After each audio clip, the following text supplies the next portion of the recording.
好，欢迎回到新闻大白话的节目现场，我是钱子，介绍这1个小时的来宾。首先是耶鲁政治学博士郭正亮，大家平安，以及淡大财经系教授聂建中，观众大家好，以及淡大战略所教授李大中，大家好。好，观众朋友，我们来看看美中的贸易战让川普一日数变。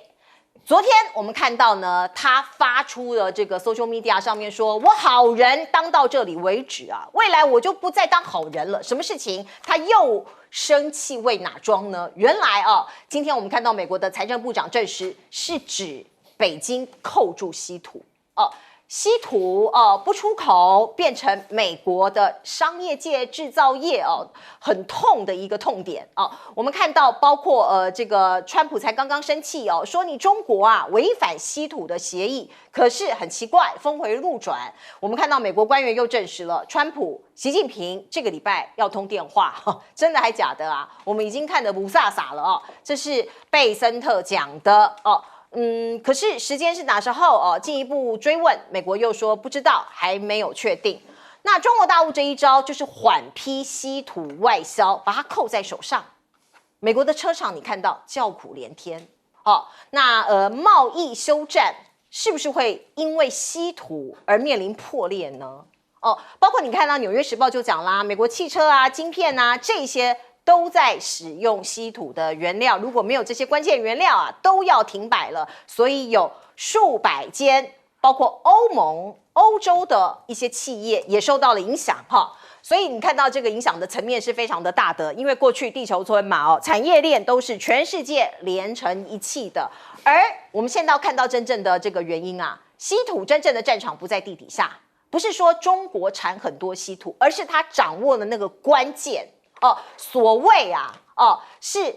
精炼加工的能力，因为中国大陆有非常成熟的精炼加工的能力，不过也不可讳言，那个是非常高污染的一个行业这个污染的中国的土地。所以你看到像这个巴克莱公司就说中国控制着全球90%以上的稀土的精炼的技术还有供应，所以美国有矿它有矿，它有开采可是呢，它开采出来的这些矿是卖给中国加工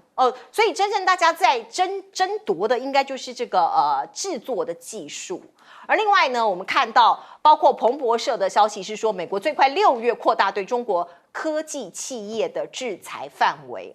美国不断的出拳，包括新的规定底下，名单内企业持股超过50%的子公司都会被纳入管制，为的就是防止中国科技透过创新建子公司来规避限制所以一直不断的防堵，就是怕中国大陆在晶片在科技这边壮大起来。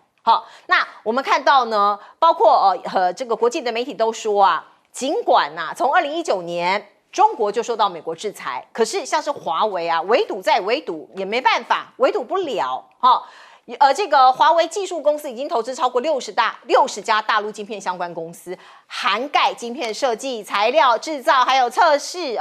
简单讲他们已经做出自己的本土供应链，你围堵它就自己做那要这个努力克服没有办法使用西方技术的困境这是我们现在看到的现况。那另外呢，中国大陆呢自己也制定很多计划，包括2030的计量行动计划，说是要瞄准晶片跟量子技术的进步跟美国展开技术竞赛不断的在竞争。那美国的一个科技平台的创始人他就讲了，他说现在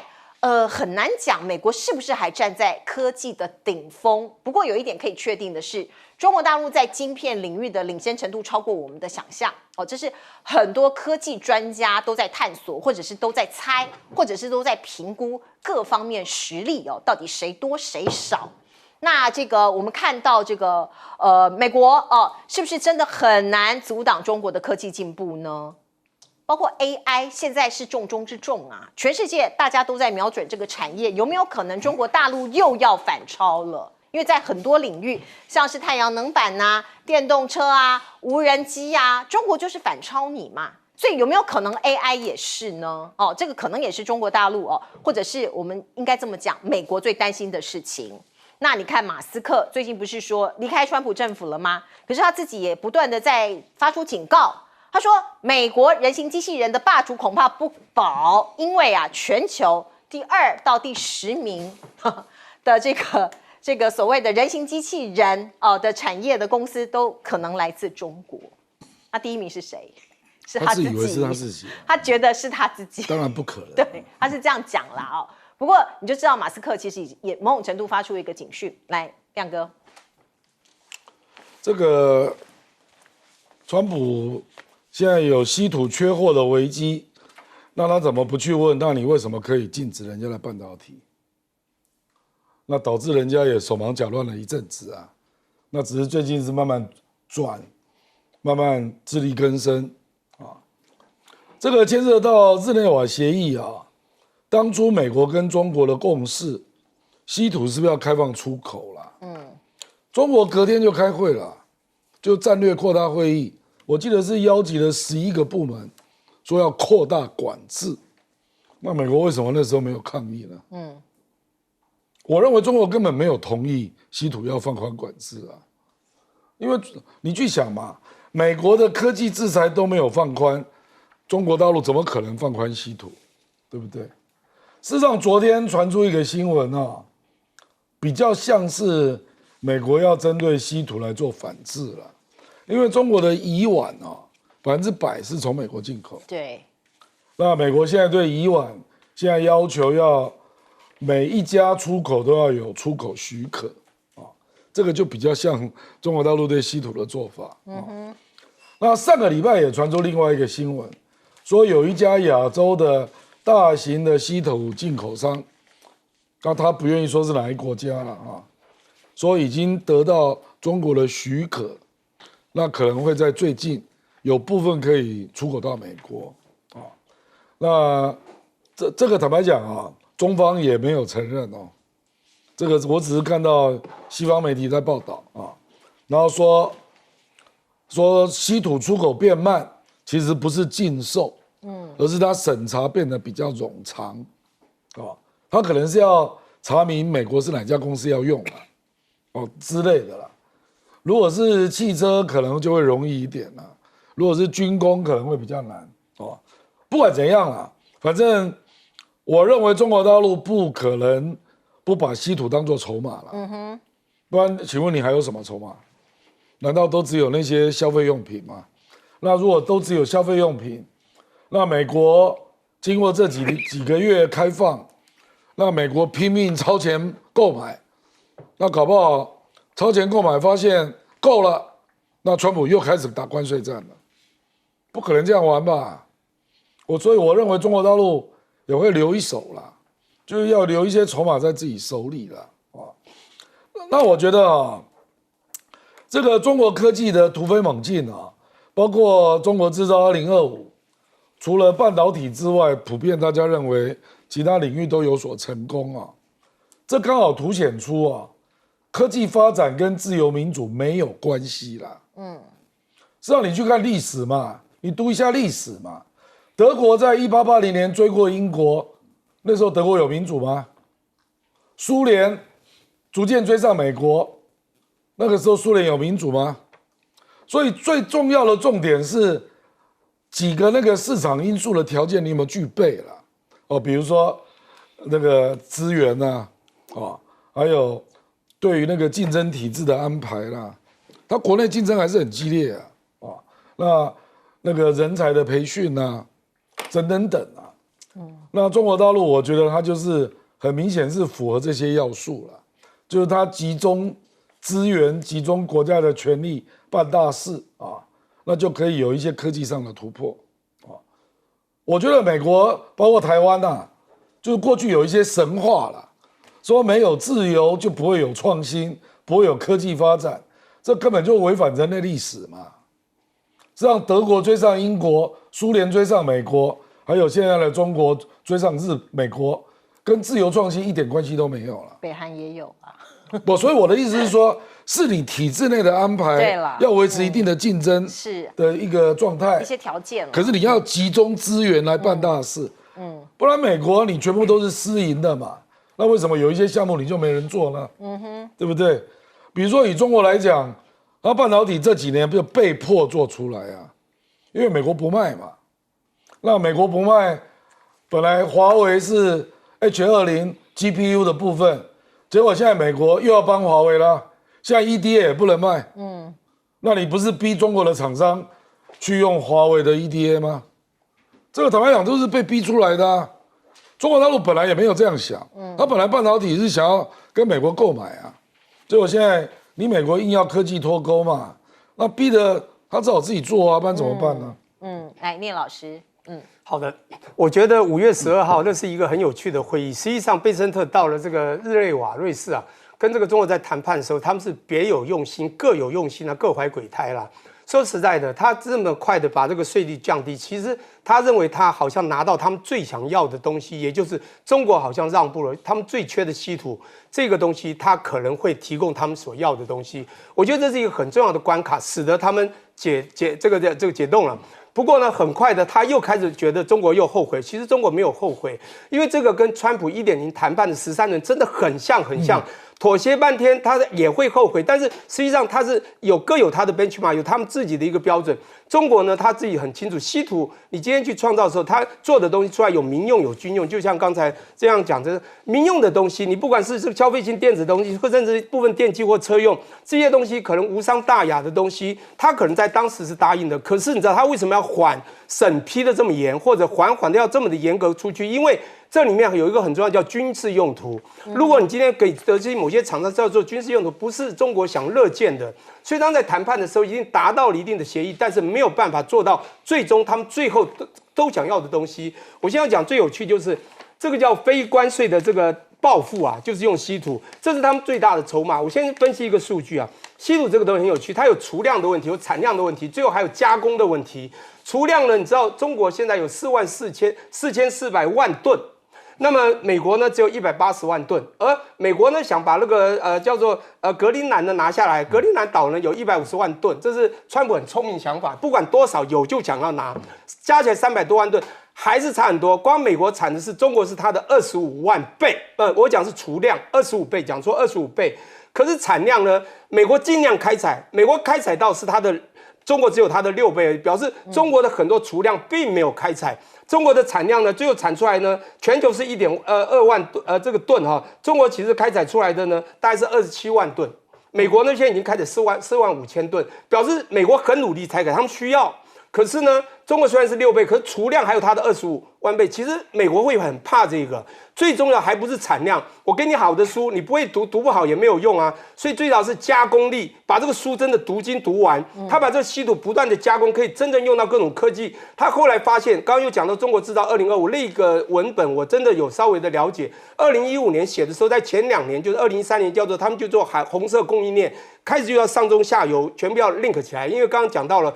中国好像5年的计划，这个东西好像很快会超前美国。我觉得有一样东西让中国今天会起来，跟1993年银河号事件有关呐。银河号事件呢被断航之后，他们知道他们的痛，他们当时还不够能力。到20年后，2013年当习近平上来之后，知道他们开始有钱了，经过金融海啸有钱之后，国家有点刚了，想要强的时候，他们觉得他们必须做红色供应链，所有东西都必须自己的，因为他们发现银河号里面什么晶片可能是台湾的，这个雷达可能是日本的，所以有些东西是美国的。他发现他必须自己做，但是我知道他们最难的就是晶片最高阶的先进制程一直做不到，现在最顶多是5奈米，绝对还没办法跟美国比。那我刚刚讲这个 EDA 啊，这个 Electronic Design Automation 主要就是美国后助，因为它是一个最科技像显微镜的东西，要光照下去才去做那个先进奈米制程。中国其实缺这一点，中国很怕。不过中国在其他的在最先进没有以外，其他几乎都赢了啦。讲不好听一点，它一步一步来嘛，从太阳能板，从这个电动车，现在全世界最先进的这个绿能就美国了，中国了。在无人机，那你也没话讲，大疆无人机已经多可怕。我想中国的 AI 绝对大部分都赢了，但是我们它停顿的还是所有的成熟制程，大概那个都赢了。可是要最先进的要高效高频的东西。其实还是要最厉害的东西，所以中国去从另外一块，刚刚讲到量子计算那个非常重要啊。量子计算创造量子电脑是超过超级电脑的，它那个是在0101这个位元之外的一种模糊空间是非常厉害。所以我觉得中国有一样东西，就是刚刚讲到半导体的最先进的，那你拿不到之外，其他的大概都攻进去了。那我只能讲说，美国在那个日内瓦是一个，他讲他是好人嘛，好人做到了，对不对？对，他是假好人谈判嘛，非常明假好显嘛人。这个假好人，他心有鬼，怀有鬼胎，所以呢，我觉得这再比下去，其实再谈下去都是一样，我们就越看到中国越来越起来，美国就越来越被克制，他在拿到的东西都拿到了，其实他其他东西大概打不过中国了，中国。这个筹码光靠这个筹码，我觉得大概就差不多了。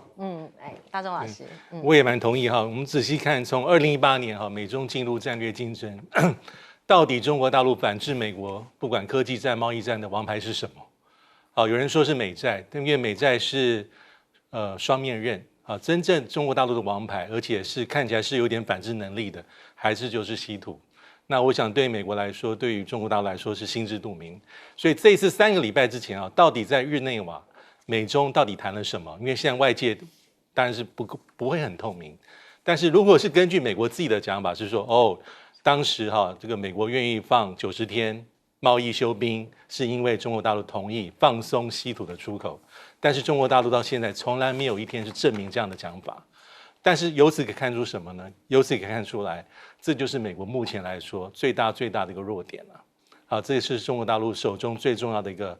所谓的杀手锏。那么当然，因为这个是难得的优势啊，不管是蕴藏量生产量，尤其是刚讲的这种加工、冶炼、精炼，其实中国大陆就是一个全世界独占的地位。所以美国知不知道它这样的短处呢？当然知道，应该是说从拜登时期就开始有心想要去做弥补。但这完全不是1天2天的事情。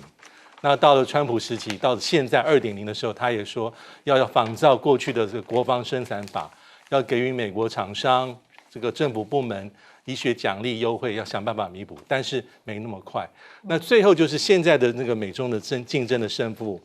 当然关键就是在科技刚刚讲的无人机啦。这个太阳能板啦、电动车啦，也许再加上这个电动车的电池，有人说是新3样。这个部分不管是运用，不管是科技的含量，中国大陆是领先，美国很难去超越它。至于刚才说这个马斯克特别讲的这个人形机器人，那我觉得他是有点自我喊话。他说中国大陆快追上来喽，但是我们应该还可以第一，2到10名都是中国大陆的厂商。这个状况有点像是目前美中的国防预算，美国第一，但是第2到第10可能是其他国家还打不过美国，但这一点其实是有问题的。第3，人工智慧，最后讲一个，今年1月份的时候，川普的所谓的白宫的这个 AI 的顾问，比特币的顾问，他说我们领先中国大陆，但是很薄，只有3到6个月。我很好奇，到了现在5个月之后，他的想法是什么？因为很明显，中国大陆后来居上的能力非常的强。是我们接下来再看美债的危机，这是小摩的执行长戴蒙，他说美债的已经出现了裂缝所以呢，这个会引发金融危机，最快半年之后，全世界就会一团糟那当然，这个消息出来之后呢，我们看到包括这个贝森特就说：“拜托，你们在说什么？不可能的投资人现在涌向短债，避买长债，就跟着巴菲特一起避开长债。那我们看到呢，包括这个贝森特就一直出来说，绝对不会违约你们不要看衰你们不要看衰，他是回应小摩这样子的小摩戴蒙的说法。那我们再来看看，包括共和党的参议员许多投资者都说这个甚至马斯克都怀疑，真的可以解决国家债务问题吗？这是川普2.0，真的有办法做到吗？川普的关税大刀到底苦到谁？很多人认为自己美国人、美国民众受到了苦，钱变薄了，包括好事多这些连锁的这个龙头都把价格提高了，因为要反映关税。尽管川普不愿意也警告他们别这么做，可是不可能。商人将本求利，一定是提升价格的。我们看到这个贝森特就讲说有一些公司是涨价啦，可是我认为其他公司不会选择。他这样讲是什么意思他还是在信心喊话。可是呢，我们看到一些小企业、大企业也许还撑得住，小企业已经纷纷在求饶了。包括你看到呢，这是来自于一个小企业的企业主，他说：“我担心，如果这种情况持续下去的话小企业会大规模的灭绝，全部都要倒光光了。”那这个大家不愿意花钱的，过去大家都知道，美国人喜欢用信用卡举债来花钱，举债来消费。可是现在开始存钱了他们有潜在的焦虑所以你可以看到美国4月个人消费支出环比上涨较3月的0.78%明显放缓。那储蓄率近1年来最高大家开始存钱了，不敢花钱，钱都存起来了吗？我们来请导播让我们看看这个画面说是现在在这个超市里面看起来人比较少，而且呢，拿篮子也不拿这个抽礼就是不拿这个推车了那也都拿一些黄色标签，表示在打折的这些标签，特价商品能够准节，能够节省就尽量节省这是很多实际上基层的老百姓看到的状况。于是，在白宫就有人问白宫发言人这个问题，我们来听听看他怎么回应。So U.S. consumer confidence fell this month the most since August of 2021. What is your message for Americans who are concerned about the impact of things such as tariffs on prices? The previous administration. We know they created an economic and an inflation nightmare for the American people. 好，你看到李斯特他还是说，这个都不是我们家川普害的，都是拜登害的这是拜登的遗毒很多失言的话其实不断透过媒体转介出去也增加了很多民众对川普的不信任。包括川普不是前一阵子推出所谓大而美的税改法案吗？里头其实有把一些基层的医疗补助给削减了那美国的议员就说人都会死他讲这句话其实蛮惊悚的，我们来听听看。When you are arguing about illegals that are receiving Medicaid benefits, 1.4 million, 1.4, they are not eligible, so they will be coming off. So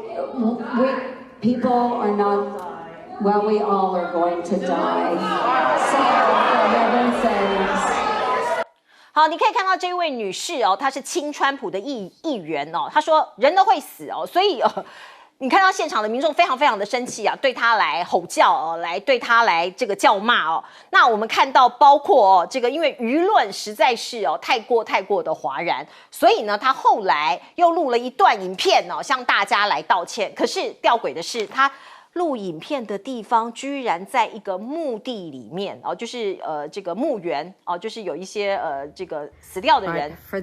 的这个墓园，所以被骂更惨很多人都说你这个道歉是假的吧，你根本就是一个死神参议员，你是死神吗？你怎么会讲这样的事情人都会死，那我们就不要吃饭啦，我们也不要穿衣服啦，反正人都会死最终就是一场空这个太离谱了吧。来，亮哥。我那个 JP Morgan 的 Demon 不是这样说啦他是说美债危机可能在6个月或者在6年发生，可是一定会发生，他是这样说啦所以我倒不认为说6月这个比如说 6.5 兆美债到期啦，会有违约的状况，这个倒不至于啦因为都是短债可是美债后市越看越坏，这个是事实这有很多原因第一个当然就是美国国债嘛，美国国债现在已经累积到37兆，那今年完就39兆，那明年就42兆。请问川普有解方吗？你川普有解方吗？你今年还是又编了财政赤字2兆而且你明明就财政赤字，你还在减税这个减税的幅度是10年又会产生3点多兆的赤字所以怪不得为什么那个穆迪降低你的信评我觉得那个减税案真的让很多人，穆迪应该是受到这个的刺激了，包括马斯克也说这是一个烂法案就是让人家觉得你毫无诚意嘛，你根本不正视这个危机嘛。那难道你还寄望海湖山庄协议来跟全世界勒索吗？那你这种国家，人家为什么要买你的美债所以我认为美债如果这个危机存在那搞不好是广义的美元资产全面看跌所以这个危机就很严重了。所以为什么会影响到老百姓的消费我跟你讲，老百姓的消费是他看不到他的薪水会调高的一个可能性嘛，甚至就业也越来越不容易。事实上，现在在美国就学的很多人都知道了，就宁可不要毕业啊，基民2年找工作都不好找啊。那美国现在的平均关税多少了？17呀，凯洛琳小姐啊，这个不是拜登的时候有的。拜登交给川普的时候，美国的平均关税是3.3啊，川普才当多久啊？17%，而且这个还是一大堆暂缓的情况下，如果有一些又恢复或者谈，一定比18高嘛。很多人都认为关税会超过30，你想一想，美国这样的关税，物价怎么可能不上涨？因为市场早有人做过这种研究了啦。就是过去这个2018开始，美国跟中国打贸易战，打了6年多嘛。那请问那个关税是谁吸收了？这个有人做过研究哦，大部分是美国消费者吸收了，就是涨价嘛，不是出口商，也不是进口商，就是涨价啊，是啊。所以你去看美国嘛，美国现在普遍东西都变贵了嘛，贵的要命哦。然后为什么要对小费免税？因为很多人真的服务员薪水不够用，需要小费来过日子，这个都是真实的状况啊。我觉得川普真的完全体会不到这个状况，所以我跟你讲，如果他还这样任性啊，跟中国也闹翻，跟欧盟闹翻，跟日本闹翻，到时候进口到美国的车子，平均一部车要增加4000到12000美元啊，这个就是实际的状况嘛。然后他都没有感觉啊，所以我觉得真的如果到那一天啊，那明年共和党也完蛋了，就是这样啊。可是目前看起来他是完全感受不到，他还把现在已经到了，他已经当了5个月了，你这个凯洛琳还把这个物价上涨归因到拜登，这简直是岂有此理啊！他也只能这样讲啊，他不知道他怎么说啊。是啊，是啊，因为川普自己不用上市场买菜，所以他可能不知道物价现在涨成什么样子了。来，老师 OK，这个有缘，我在2009年接了金总会最大的一个案子，叫做美债危机对台湾的影响，而不是欧债危机。当时的欧洲5国大家知道，那我做这研究以后，我研究到一个东西，也就是要回答这个，那个贝森特说啊，美国绝对不会违约。其实这个答案并一半是对的。美国 US dollar 和 Germany 就是美元霸权，它不太会违约。今天很难 default， 它的原因是全世界它印钞票大家都会买单，发债人家也会买，因为大家要用它清算。那重点就是这个叫做我们经济学里面有2个重点问题，一个叫结构性问题、流动性问题。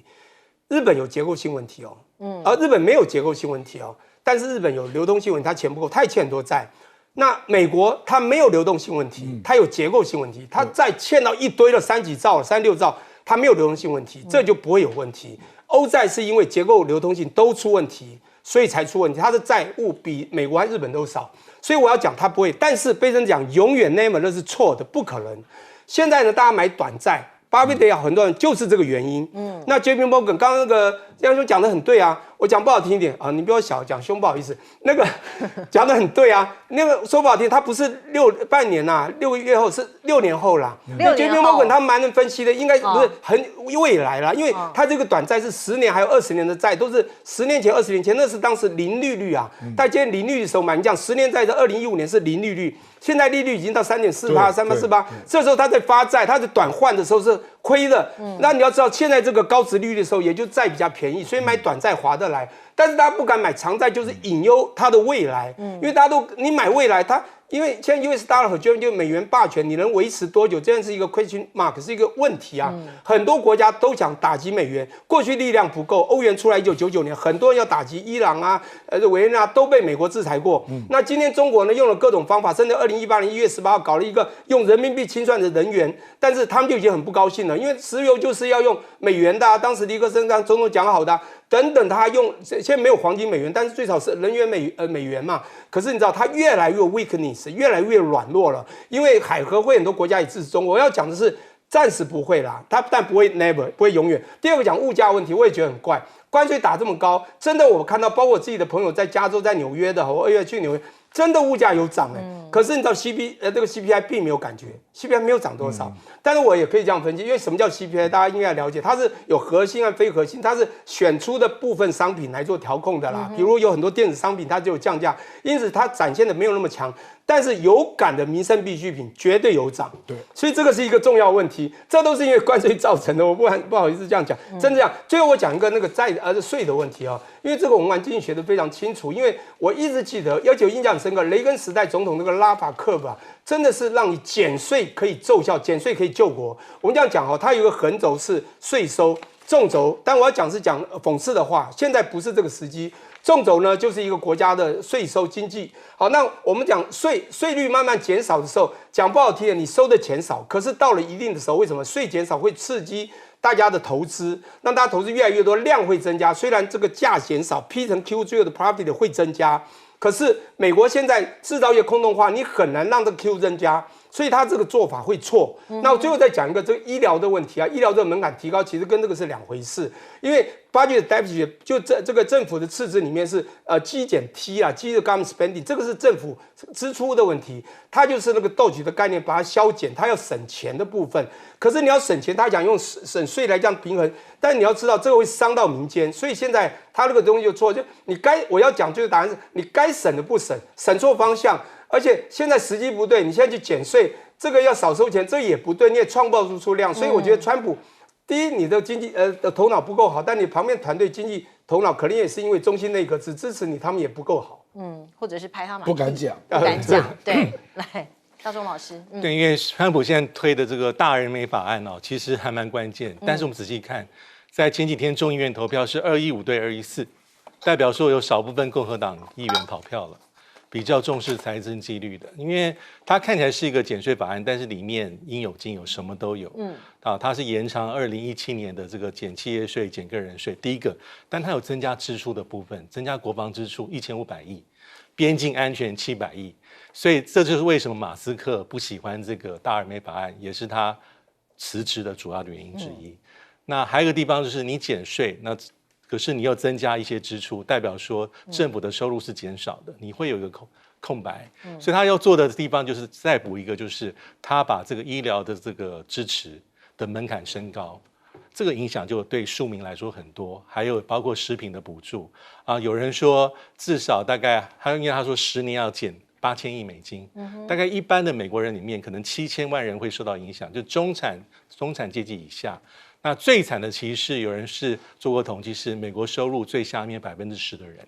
最大的获益应该是前面最顶尖金字塔的10%。所以有一些一直跟川普这个死对头的美国经济学者也很有名，就用劫富济贫的这个成语去批判川普，但这法案一定会推下去。为什么？因为这就是川普最重要的理念跟政绩。那现在下一步就是参议院。我们若仔细回顾一下，拜登刚开始上任的时候也是推大法案的。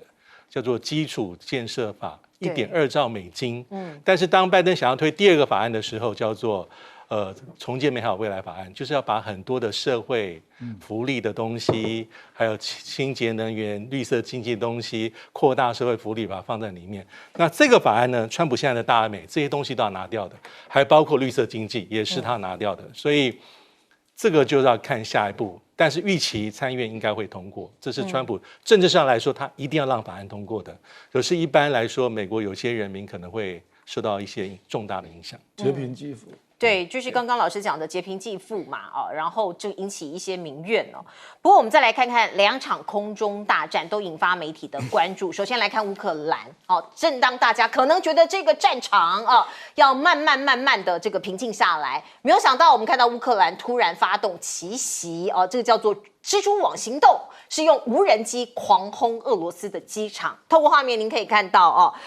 这个是有这个乌克兰把藏有炸弹的无人机的木屋直接用卡车运进俄罗斯的本土。这是在4000公里之外的俄罗斯的空军基地。等到一声令下，这些无人机破屋而出，直攻俄罗斯的这个军事基地。结果据说炸毁了超过41架重型的战略轰炸机，这是俄罗斯的还有预警机。哇，这个如果是真的话哦，真的是这个小兵立大功哦，就是这么多的无人机，然后藏在这样的木屋里头，所以有人说这是木马屠城记。那另外我们看到呢，俄罗斯的国防部就说了哦，的确有5个州遭到乌克兰的空袭，而且飞机起火燃烧，可是是不是41架？哦，他就没有讲了。那另外我们再来看看哦，这个美国的这个官员，他就讲说哦，川普政府不知道哦，不知道乌克兰会做这样的大规模的奇袭哦，他们不知道。那我们再来看看印巴的空战，那当然大家讨论的非常多，因为它其实造成很深远的影响哦。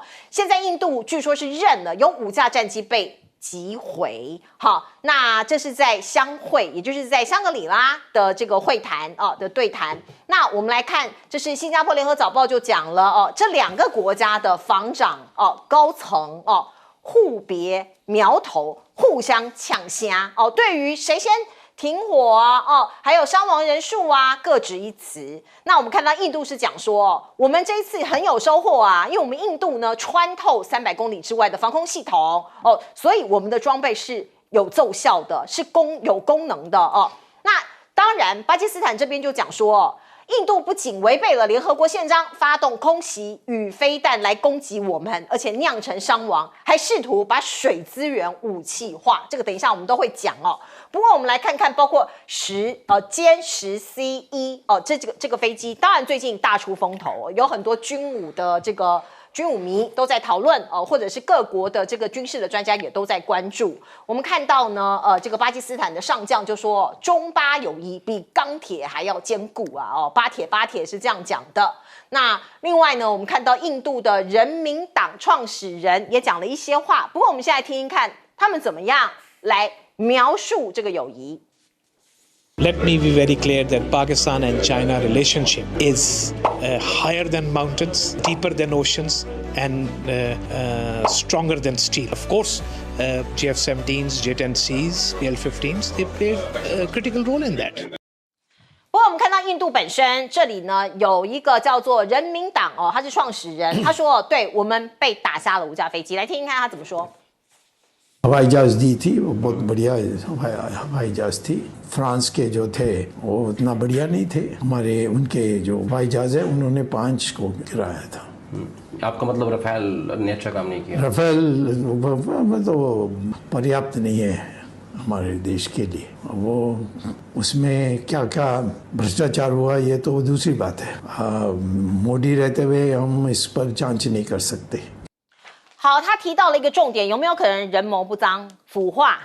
这个该买的武器买进来之后，可能那个降级装备，或者是有人把钱给 A 了大概是这样讲的所以他说，若莫迪在位的话，他不会让我们查的，所以我们不知道真相。那另外无人机。也是印度现在国防预算的重点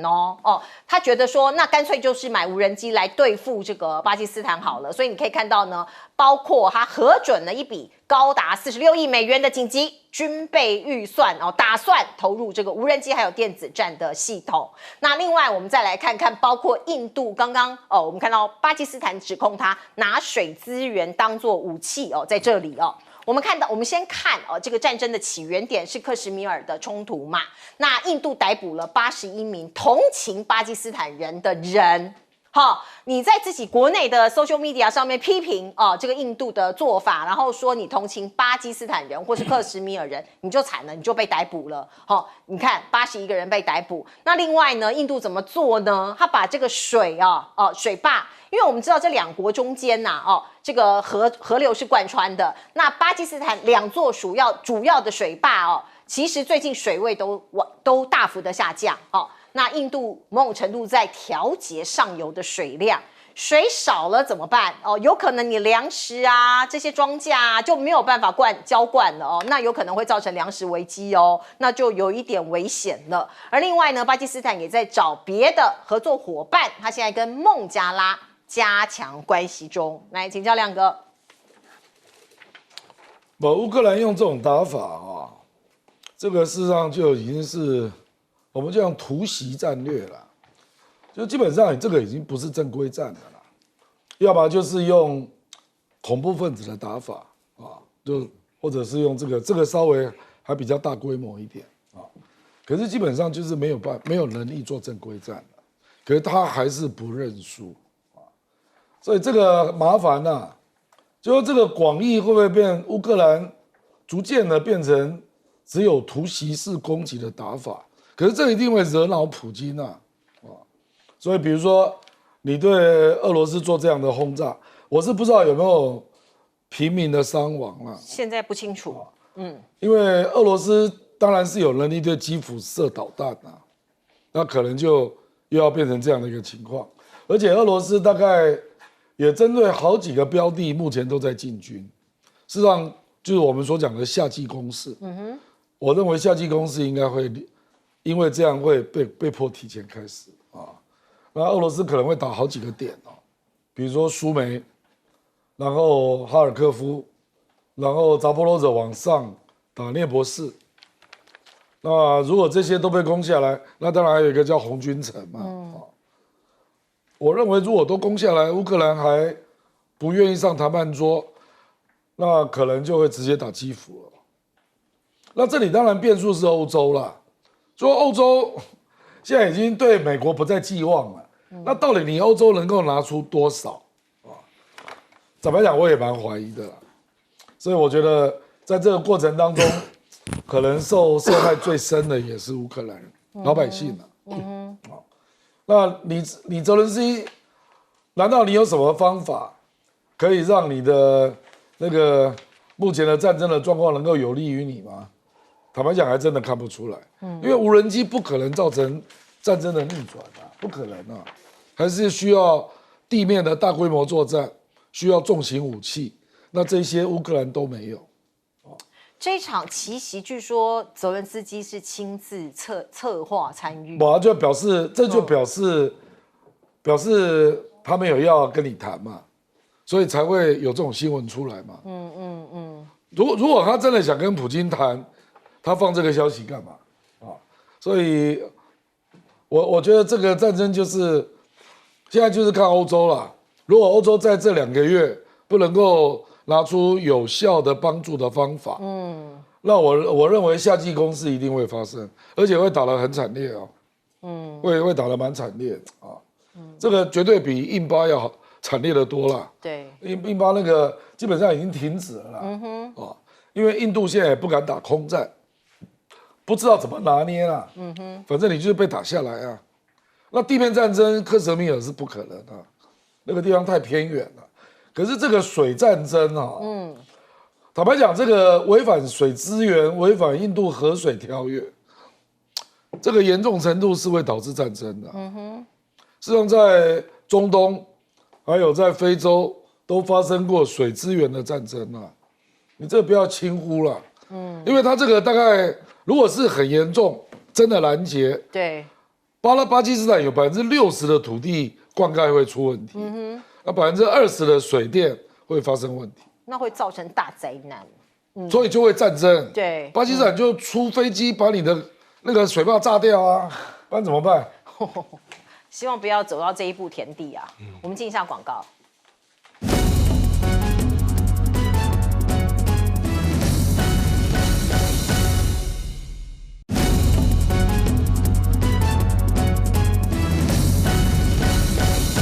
好，俄乌战场是不是又有变化了？因为木马屠城记看了很惊吓啊，老师。是，我觉得这个泽伦斯基真的是蛮奇怪的，因为大家都在我们的认知啦，最少我们认为你现在已经是没有办法跟人家真的直球对决了嘛。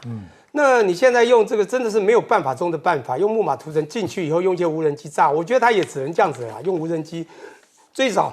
这样不像没有人伤亡。不过我觉得这个从2022年初打到现在3年多了。真的遥遥无绝期。如果再这样下去，到底我们还要其他多久能够平缓？当然，你这样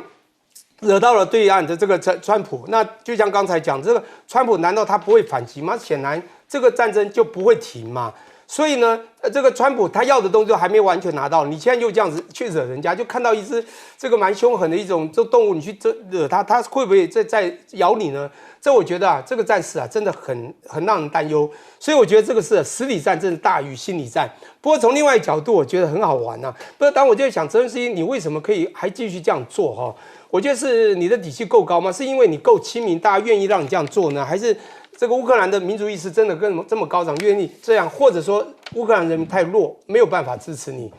没有办法反抗你这样。好，那我现在讲另外一块蛮有趣的，就印度这一块，我要讲一下。就印度这一块，我们之前都讲了很多，就它这是心理战、认知战大于实体战，一下就打完了，不是吗？现在都是在那边论述当中而已。不过这边要讲是很有趣的，他们说他们今天要买各种战机，我觉得用拼凑各国式的拼凑，我觉得没有意义。我觉得现在一个这个战争要赢啊，要全方位赢，它一定是全方位配套措施啦。那我觉得现在一个很重要就是所有不管政治、经济、军事、文化，后面都要有一个科技的影子去 support。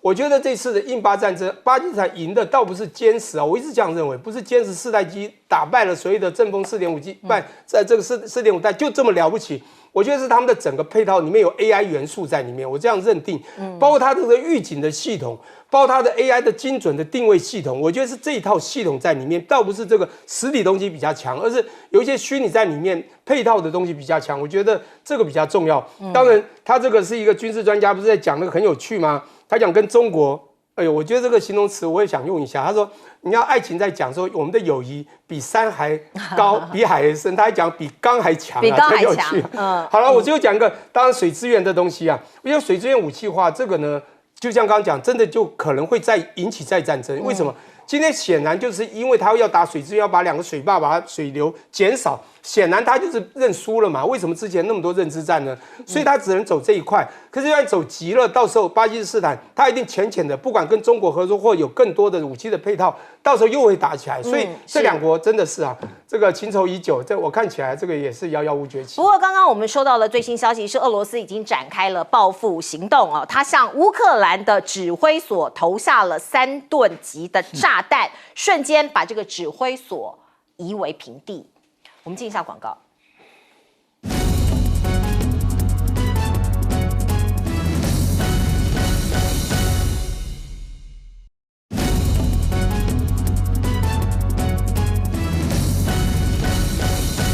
好，俄乌战争再升级。我们刚刚听到的消息是，俄罗斯已经展开了报复行动，炸毁了一个乌克兰的指挥中心，有12个人死亡，这是不幸的消息。对，这个应该也不出人意料啊，因为我们仔细看，其实这一次乌克兰主要是透过无人机的袭击哈，有一个很重大的战果。但是我们不要忘记，过去2-3个礼拜，其实是俄罗斯用无人机的机群都发动从战争到现在以来最大规模的攻击，所以代表说什么？代表说这是输人不输阵。但最有趣的地方是其实谈判还在进行哦。明天在土耳其，俄乌双方举行第2轮谈判，上一轮是2个礼拜之前，到目前为止也没有任何一方说我们就不谈判。所以这代表什么？这是一个很特别的状况，因为过去国际间类似这种状况，大概是打打停停，但是从今年到现在，其实没有实质意义上的停火，没有，都只是各自很短暂的停火，代表说，一方面继续在战场上你来我往，但另外一方面谈判并没有停止，这是最有趣的地方。那我觉得对乌克兰而言，可能泽连斯基认为说他必须有这个议题，即便是说筹划1年多，